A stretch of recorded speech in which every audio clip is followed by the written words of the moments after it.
And here we are already at Thursday. Can you believe it, folks? Can you believe it? Man, it's just zipping right by.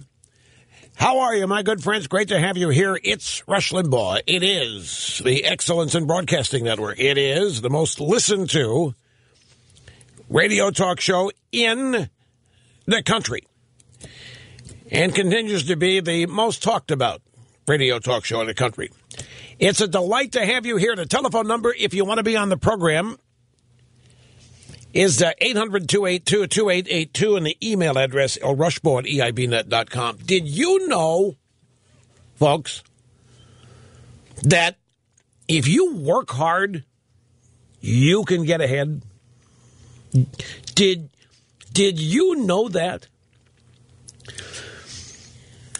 I vaguely remember hearing some nutcases say that, but I didn't believe it. But yeah, I just was watching the president. There's a thing going on at the White House called the College Costs Summit. And President Obama's there along with the First Lady Michelle. By the way, Saturday night at the White House, big gala, 50th birthday party for Michelle. Guests, I've never heard of this, at this kind of thing, guests are being told to eat dinner before arriving because this is a party not paid for by the taxpayers. The Obamas are springing for this, and they're not serving any food. They're not spending their own money. It's a state dinner, or if it's something official, they can go hog wild and spend everybody else's money and throw a big bash. But there's no way. This is in the New York Daily News. There is no way that they can fudge this. And it's her birthday party. Nothing state official about it. And as such, they have to pay for it personally, and they've sent out invitations. They made no bones about it. Eat before you show up. Well, I think alcohol, probably have some e-cigarettes rolling around. Who knows what they're going to have? But who ever heard of this? Eat before you could.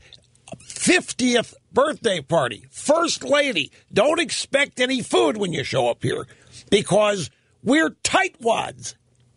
Since we have to pay for this ourselves, you don't get squat, is essentially what that means. Anyway, that's just a brief diversion.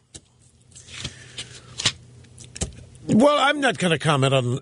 Michelle did speak earlier, and in fact, we've got a sound... You want to hear what she said? She's at the summit, the College Costs Summit. Now, before I play the soundbite, do you know where Michelle Obama is from? She's from Chicago. Her parents, upper middle class. Her father was in the transit authority, some such thing. I mean, they were not hurting in the Michelle Robinson household. They were far from hurting. Michelle's brother is a big-time college basketball coach. She ended up with a $350,000 a year no-show job at a hospital. But listen to her. Now, again, this is a summit. This is College Costs Summit. And Obama did say, he said, I heard him say it, he said, if you work hard, you can get ahead in this country. That's been the promise from the first days of this country. If you work hard, you can get ahead. I've heard him say that a lot, actually. He said that, I don't know, multiple times every year of his administration, whether he's been talking about the economy or now college costs. He also said that we do not strive for equal outcomes. We strive for equal opportunity. And he said that the only way to become anything in this college, the real only way is to get a degree. Now, the purpose of the summit is that college costs, tuition costs, are out of control. And so, as usual, there's a summit between Obama and Michelle and some college presidents and probably Thomas Loopy Friedman of the New York Times, and they're having a summit. And the way it works with these people, they will have their summit today. They will gather around and talk about the problem, and they will praise each other for the sensitivity and the compassion and the understanding they have. And then the summit will end, and they will consider the problem dealt with. Since they spoke about it, it will have been addressed. And that pretty much sums up how Obama has tackled everything that is spiraling out of control, such as the economy. How many job summits have there been? How many economic summits have there been? How many economic plans? How many programs, pieces of legislation, like the stimulus? We're into the 6th year, and the president is talking about this as though he's not even in office yet.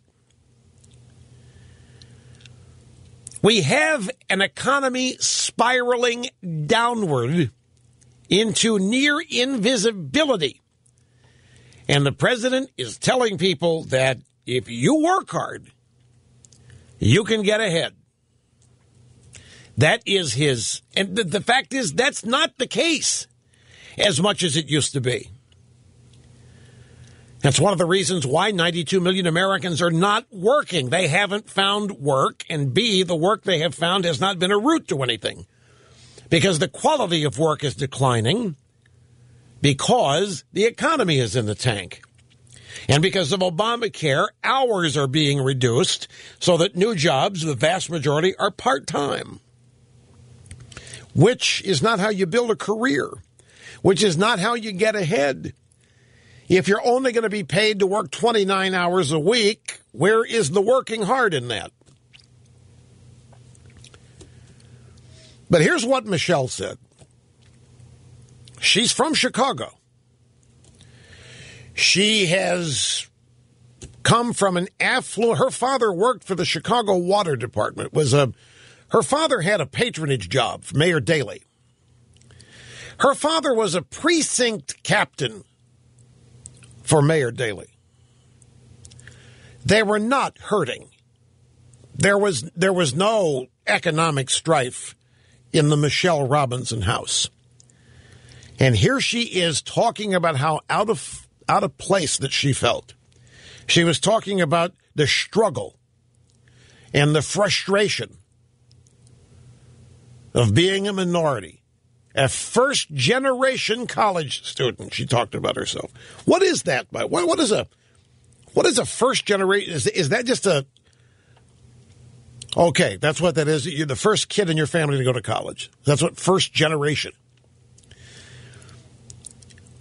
Right, the first generation. You maybe not necessarily the first person, but the first generation of family, like her brother and she was the first. So her brother were the first of their families. Generations to go to college, right? So she was a first generation college student, struggling and frustrated at Princeton, and this is what she said about it. I was a little overwhelmed and a little isolated, but then I had an opportunity to participate in a 3-week on-campus orientation program that helped me get a feel for the rhythm of college life. And once school started, I discovered the Campus Cultural Center, the Third World Center, where I found students and staff who came from families and communities that were similar to my own. Third World Center? That's where she found comfort from the struggle and the frustration? The Third World Center? Her father worked for the Chicago Water Department. They're from Chicago, not Kenya. Be back after this, folks. Don't go.